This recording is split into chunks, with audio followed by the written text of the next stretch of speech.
Welcome back to another episode of Your Daily Real Estate. I'm Tristan. I recently was going through some boxes in the garage. Well, I'm not going to lie to you. It's my wife that was going through boxes and she found something.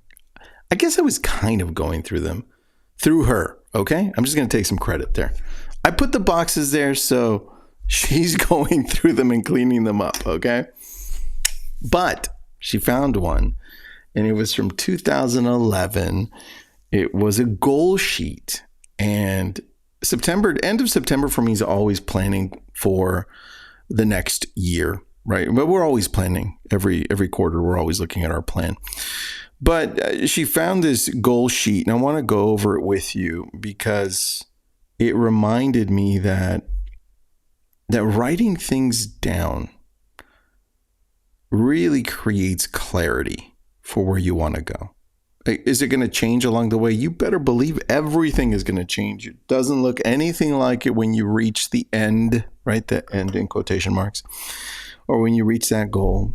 But the point is, it gives you something to shoot for. It gives you a place that you think you're going to get to, even though how you get there is not how you envisioned most of the time. And I'm going to read these three things to you just to help you get some clarity and maybe inspire you, okay? And this episode is brought to you by abrillianttribe.com. Check us out. It's where we do coaching and guidance and social media and community building. It's a lot. All right, question number one, I asked myself, again, three questions. Question number one, prioritize the 5 spheres as they relate to you.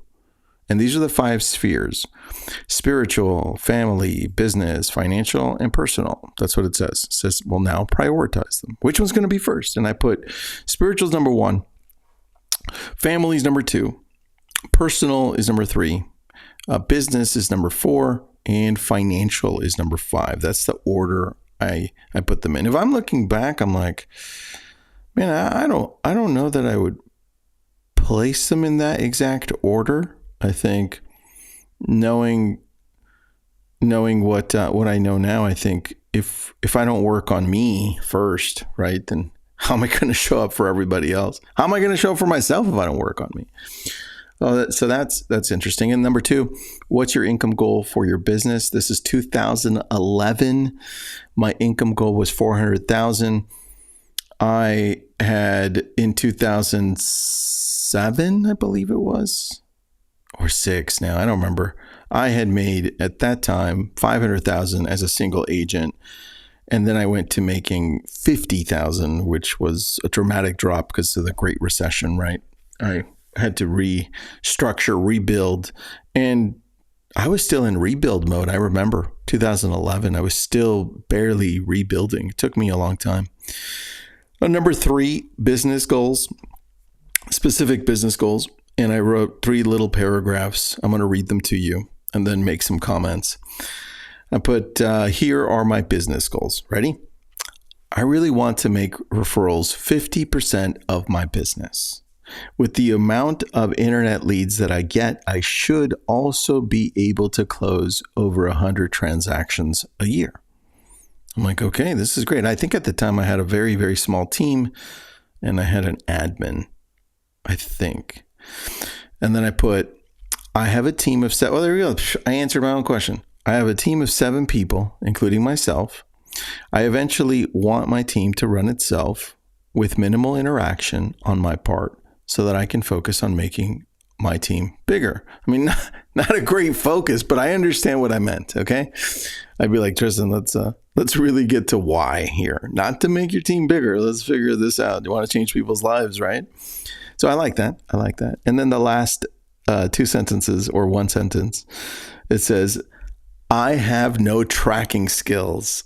I don't know my numbers. I don't know how many deals I closed last year. And I love this because I'm like, man, it's cool to see where I've been. And we've all been through this. Look, I've been a real estate agent for 20 years. So I didn't figure it out in year 1 or apparently year 7. But we're always on a journey to get better at something.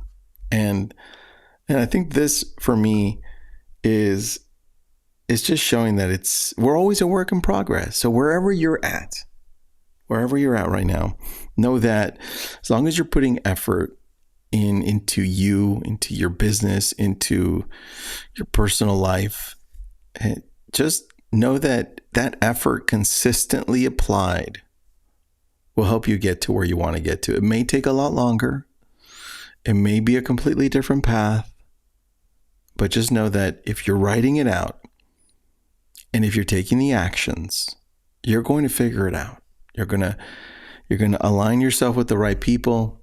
You're going to start performing the right actions. Even if you're performing the wrong actions now, you're going to reverse into it. And you're going to get there. But be patient with yourself. It's going to take a lot longer than you think. I've been there, and I can tell you, it's been an amazing, beautiful ride. Struggles, man, struggle bus. But you're always looking to see, what else can I do a little bit better? And be patient with yourself. We'll talk again.